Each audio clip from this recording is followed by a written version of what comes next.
नमस्कार, स्वागत है आप सभी का एबी स्टार न्यूज में और मैं हूं आपके साथ जुबैर चौधरी। वक्त तो चला अपना उत्तर प्रदेश का, जहां सबसे पहले बात करेंगे रामपुर की, जहां समाजवादी पार्टी के पूर्व विधायक आजम खां के करीबियों को गिरफ्तार किया गया है। पुलिस ने अनवर और सलीम को गिरफ्तार किया है। बता दें कि समाजवादी पार्टी के पूर्व विधायक अब्दुल्ला आजम खां के 2 करीबियों को पुलिस ने गिरफ्तार किया है। गिरफ्तार युवक अनवर और सलीम अब्दुल्ला आजम खां के बेहद करीबी बताए जा रहे हैं। उनके खिलाफ यह कार्रवाई गैंगस्टर एक्ट के तहत की गई है। दरअसल ये दोनों का जुआ खेलते हुए का वीडियो वायरल हुआ था। इस मामले को लेकर दोनों आरोपियों पर रामपुर पुलिस ने एफआईआर दर्ज की और जेल भेज दिया था, लेकिन दोनों जमानत पर बाहर आ गए थे। इस बीच दोनों के खिलाफ कई मुकदमे और दर्ज हुए, लेकिन गिरफ्तारी नहीं हो सकी थी, जिसके बाद पुलिस ने दोनों पर 25-25 हजार रुपए का इनाम रखा था और अब दोनों को पुलिस ने गिरफ्तार कर लिया है। बता दें कि दोनों आरोपियों में से एक पर 9 और दूसरे पर 6 मुकदमे दर्ज हैं।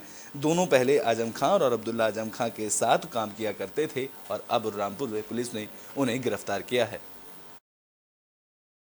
2 इनामियाँ पकड़े गए 25-25 हज़ार के, अनवर और सालिम गैंगस्टर के मुलजिम थे। ये वो जो आपको अगर याद हो तो जो कार्रवाई हुई थी, मशीन खोद के निकाली गई थी ज़मीन से, जौहर यूनिवर्सिटी वाली, उसके ये राजदार हैं। एक पे 9 है, एक पे 7-16 मुकदमे हैं और ये पहले उनके साथ काम करते रहे हैं। काम करने में बुराई नहीं है, लेकिन दुर्भाग्य है कि उनके गलत कामों में भी शरीक रहे हैं, इसलिए यथाविधि। तो बुलेटिन में बात कर लेते हैं नोएडा एक्सप्रेसवे की। बता दें कि नोएडा और ग्रेटर नोएडा एक्सप्रेस और भारी वाहनों की रोक लगा दी गई है। शुक्रवार सुबह 7 बजे से रात 11 बजे तक रोक लगाने की तैयारियां शुरू की गई हैं।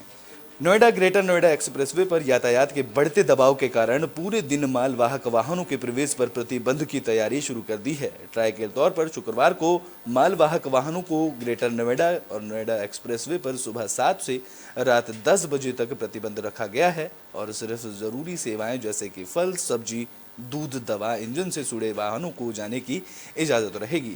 डीसीपी यातायात अनिल कुमार यादव ने बताया कि नोएडा ग्रेटर नोएडा एक्सप्रेसवे पर यातायात का दबाव बढ़ गया है। मार्ग पर 3 जगह अंडरपास है और सड़क पर रीसर्विसिंग का भी काम चल रहा है, जहां इसलिए दिल्ली के तर्ज पर एक्सप्रेसवे पर रास्तों पर इन व्यवस्था को लागू किया जाएगा और नोएडा ग्रेटर नोएडा एक्सप्रेसवे पर सुबह 7 से रात 10 बजे तक मालवाहक वाहन चलने नहीं दिए जाएंगे। बता दें कि शुक्रवार सुबह 11 से शाम 5 बजे तक ये वाहन चलते रहेंगे, बल्कि अल्फा कमर्शियल परिचौक रूट पर मालवाहक वाहनों पर प्रतिबंध रहेगा, जहां चालकों को ईस्टर्न पेरिफेरल एक्सप्रेसवे होते हुए अपने रास्ते की ओर जाना होगा, तो वहीं भारी वाहनों को ग्रेटर नोएडा एक्सप्रेसवे पर चढ़ने से रोक दिया जाएगा।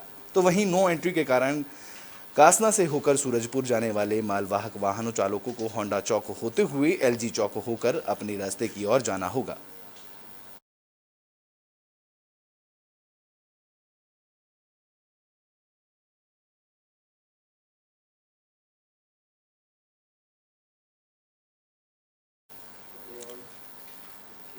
तो बुलेटिन में बात अब ग्रेटर नोएडा की कर लेते हैं, जहां 12 फीट गड्ढे में गिरने से एक मासूम की मौत हो गई है। ग्रेटर नोएडा में एक 7 साल के बच्चे सद्दाम की 12 फीट गहरे नाले में गिरने से मौत हो गई। दरअसल सूरजपुर कोतवाली इलाके के बेगमपुर गांव के बाहर नाले का निर्माण कार्य चल रहा था। गुरुवार शाम को बच्चा मौके पर खेल रहा था और खेलते ही खेलते वो नाले में गिर गया। मौके पर मौजूद लोगों ने कड़ी मशक्कत के बाद बच्चे को बाहर निकाला और अस्पताल में भर्ती कराया, जहां डॉक्टरों ने उसे मृत घोषित कर दिया।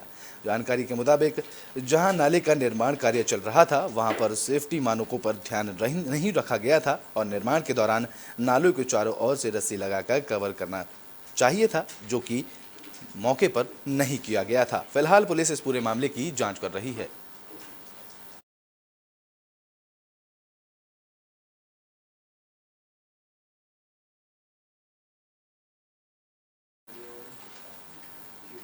तो बुलेटिन में बात अब संभल की कर लेते हैं, जहां कुरियर कंपनी में हंगामा हुआ। बता दें कि यहां कर्मचारियों में मारपीट हुई, जिसका वीडियो सोशल मीडिया पर वायरल किया गया। संभल में कुरियर कंपनी के ऑफिस में बवाल देखने को मिला। यह मामला गुन्नौर कोतवाली इलाके के कस्बा बरबराला का है, जहां जानकारी के मुताबिक कुछ दबंग ऑफिस में घुसे और फिर उन्होंने ऑफिस के कर्मचारियों के साथ मारपीट की। मारपीट का वीडियो सीसीटीवी कैमरे में कैद हुआ, जहां ऑफिस संचालक ने इस मामले की शिकायत पुलिस से की है। तो वहीं पुलिस अब पूरे मामले की जाँच कर रही है। बबराला चंदोसी रोड मनोहर वाटिका के सामने एक कुरियर पार्टनर का ऑफिस चलाता हूं, जिसका नाम डिलीवरी है। जिसमें हमारा काम जो है होम डिलीवरी करने का होता है। तो हमारा लड़का होम डिलीवरी करने के लिए गया था, तो उसके साथ कुछ दबंगों ने पैकेट भी छीन लिया और अभद्रता भी की। और जब हमारे लड़के ने ऑफिस में आके बताया तो मेरा छोटा भाई जो सेंटर मैनेजर है विपिन कुमार, वो ऑफिस में बैठा हुआ था, तो उसके साथ बदतमीजी की और मारपीट की और ऑफिस में तोड़फोड़ कर दी। 1 लाख रुपया नकदी और 2 तोले की जंजीर जो गले में पहने रहते। तो बुलेटिन में बात प्रयागराज की कर लेते हैं, जहां कोडिहार बाजार बंद होने से व्यापारियों में गुस्सा देखने को मिल रहा है। इस दौरान व्यापारियों ने बिना सूचना के मंडी बंद कराने का आरोप भी लगाया है। प्रयागराज जिले के कोडिहार मंडी में बंद होने से व्यापार समेत हजारों लोग बेरोजगार हो गए हैं और कोडिहार बाजार अपनी दुर्दशा पर आंसू बहा रहा है।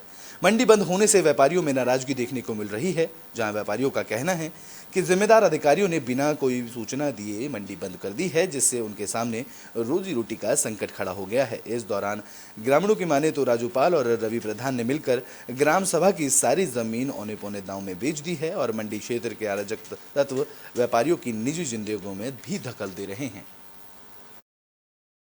तक इसकी बोली कराई गई, उसके बाद ये हुआ कि बाजार की ताबाजारी बंद हो गई सरकार द्वारा, तो वो ज़मीन सरकार के हिस्से में गई।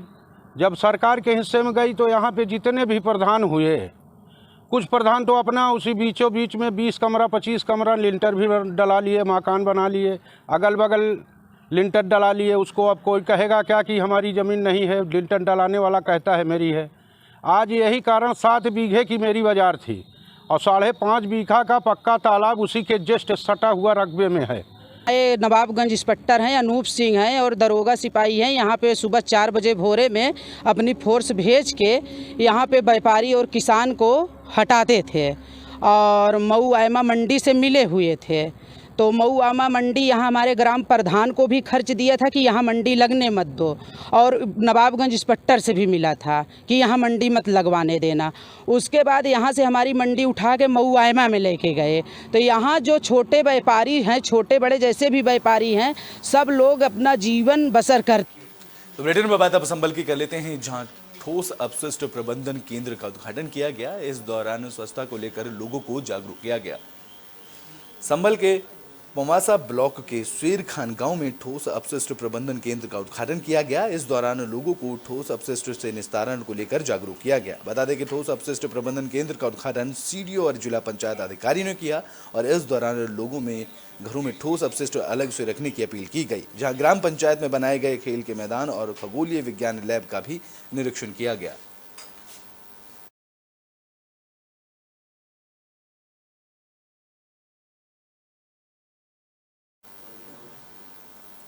तो बुलेटिन में बात हाथरस की कर लेते हैं, जहां एक कैंटर ने एक बाइक में टक्कर मारी। इस हादसे में 2 लोगों की मौत हो गई है। हाथरस में तेज रफ्तार कैंटर ने बाइक में टक्कर मार दी। इस हादसे में 2 लोगों की मौत हुई है। वहीं एक युवक घायल बताया जा रहा है, जिसे इलाज के लिए हायर सेंटर रेफर कर दिया गया। ये घटना सादाबाद कोतवाली इलाके के आगरा रोड में गुरसोटी गांव की है। जानकारी के मुताबिक एक बाइक सवार की मौके पर ही मौत हो गई, तो वहीं दूसरे युवक ने अस्पताल में इलाज के दौरान दम तोड़ दिया। इस मामले की जानकारी मिलने पर पहुंची पुलिस ने कानूनी कार्रवाई में जुट गई। ये एक्सीडेंट 15 मिनट पहले हुआ है। जैसे कि आगरा की तरफ से एक ट्रक आ रहा था जिसमें अवैध रूप से पशु भरे हुए थे और एक ओवर स्पीड में था और उसने एकदम गाड़ी को कोलैप्स किया है, 2 व्हीलर को, और बड़ी ही दर्दनाक कुछ मौतें भी हुई हैं और जो अभी 2 लोग रेफर हुए हैं उनकी कंडीशन भी बहुत ज़्यादा ठीक नहीं है। यहाँ से सादाबाद भेजें या आगरा ही भेज दिए? अभी तो फिलहाल सादाबाद के लिए उन्हें रेफर किया गया है, पर देखते हैं कि क्या कंडीशन है। पर जैसा कि चश्मीदी मरा रहे हैं उनकी कंडीशन ठीक नहीं है। मतलब एक ही दर्दनाक मौत हुई है, 2 घायल हैं। हाँ, उनकी कंडीशन भी। तो हाथरस में एक और तेज रफ्तार का कहर देखने को मिला। बता दें कि हाथरस में एक कार पेड़ से टकराई और इस हादसे में 3 लोगों की मौत हो गई। हाथरस में एक कार पेड़ से टकरा गई। यह हादसा अलीगढ़ एटा नेशनल हाईवे पर हुआ। कार सवार 8 लोगों में से एक बच्चे की मौके पर ही मौत हो गई। इस मामले की जानकारी मिलने पर पहुंची पुलिस की टीम ने घायलों को CHC सिकंदराबाद में भर्ती कराया। इस दौरान इलाज के दौरान 2 लोगों की भी मौत हुई, जहां घायलों को इलाज के लिए जिला अस्पताल रेफर कर दिया गया है। ये गाड़ी इधर से आ रही थी, 1:08 कहाँ से आ रही थी? एटा की तरफ जी। और ये एकदम रोड खाली था, कोई वाहन नहीं था आगे पीछे, 100-200 किलोमीटर 200 किलोमीटर तक। ठीक है। आने पर गाड़ी एकदम ये लोग पीपल से टकरा दी। तो इसमें कितने लोगों की जनहानि हुई है? 8 लोग थे, इसमें एक मैं ड्राइवर के। कितने एक लोगों बच्चा की भी था। कितने बच्चा- लोगों की जनहानि हुई है? बच्चा ऑन स्पॉट एक्सपायर हो गया था और बाद बाकी लोगों को सबको खींच के निकाला गया। लगभग रात के 1 बजे की घटना है। 6 लोग बुरी तरह घायल थे। तो यूपी के बुलेटिन अपने उत्तर प्रदेश में भी के लिए बस इतना ही। देश और दुनिया की तमाम खबरों के लिए देखते रहें एपी स्टार न्यूज़।